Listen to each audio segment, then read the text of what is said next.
Sup nerds, I'm Tom, and today we're going to talk about a little card game, which is actually like a tile placement games, but like the tiles are like cards, but they're also kind of like dominoes, Gloomy Graves.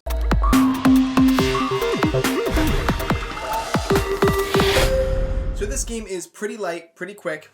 Basically, you're going to be drawing, you're going to have a hand of these cards. You're going to only have 4, so I think I just grabbed way too many. But you're going to have a hand of these cards, and you're always going to play 2 on your turn. You're going to play to your private graveyard and to the communal graveyard.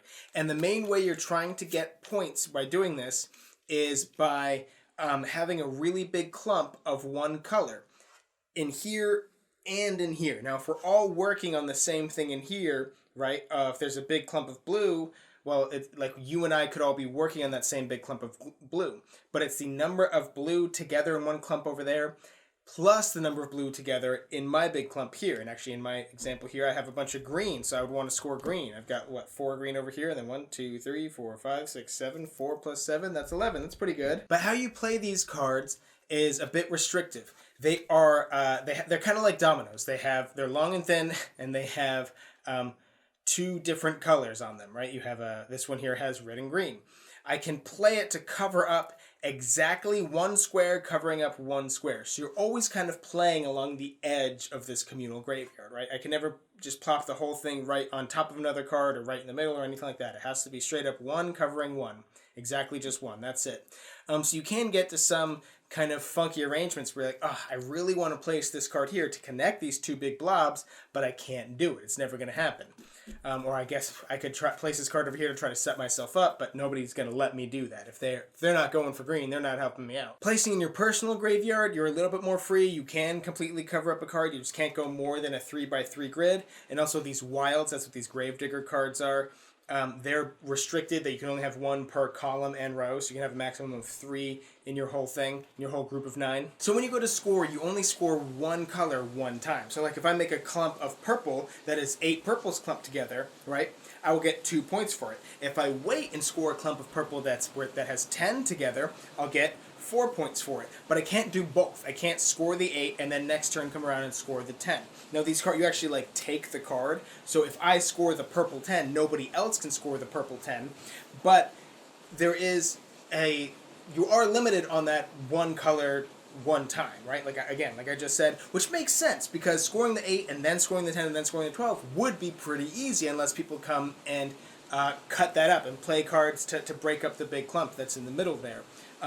Which is also why it's a bit almost like more dangerous, so to speak, to wait for the 15, which gets you 10 points. Like, you really want to, but man, that's going to be pretty hard. But also, you do get bonus points at the end for if you had completed multiple of these, which, I mean, I guess that's a normal thing to make sense, to make them, like, inversely proportional, where the more you score of 1 color, the more points you get, but you also get points if you do 1 of every color, right? I mean, I've seen that type of thing in games before.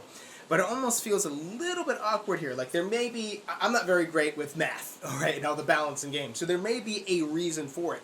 But it does kind of feel like, well, yeah, of course I'm going to not get the same one more than once, right? Like, if I get a purple, then I'm also going to go for a red and go for a green. I guess it's incentivizing you to, like, make the 8 look somewhat good. Like, well, sure, I'm just going to get 2, 2, 2. Well, you're saving up to get the 10s, but I'll get bonus points if I get 3 and you only end with 1, which actually can happen. So, like, it overall makes sense, but it just feels kind of weird, you know? It's kind of like, I mean, I guess maybe that's necessary, but all right. Overall, I had a good time with this game. I think it's fun. I mean, so in the video I did for Artsy, I said the same type of thing where at this point, a really light, quick game that comes in a small box, only has a couple of rules, a couple of cards, plays in about 30 minutes or so.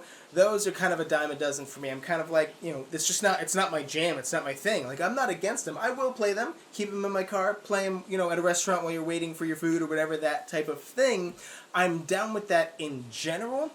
I think I actually do like Artsy a little bit better than this game because it actually has a little bit more going on. It has some similarities in the rule structure and the way you play cards, but like, it felt a bit deeper, which may be a detriment to some people. You may be, no, the whole point is bring it out on the table, explain the rules in 30 seconds, and play it in 20 minutes, which this game is, yeah, it's pretty much that, right? The only problem is it does take up a little bit of table space. I mean, all of these cards take up a lot. You don't have to do it like this. They're all the same anyways. You can just have stacks off to the side. So you really could play this like at a restaurant or something. So it's good for what it is. It really is. I mean, again, I personally like Artsy a little bit better, but overall, not bad if you're looking for a light, quick game that you can play pretty fast and teach pretty simply. And I guess the theme is a little bit dark, right? Some people may not like the theme, but if any of what I talked about in this video sounds interesting to you, I'm going to put a purchase link to this game in the description box down below. Also in the description box down below, there's going to be links for Game Toppers. Also, there's going to be a little button that says subscribe, because you should subscribe to our channel so you'll never be bored.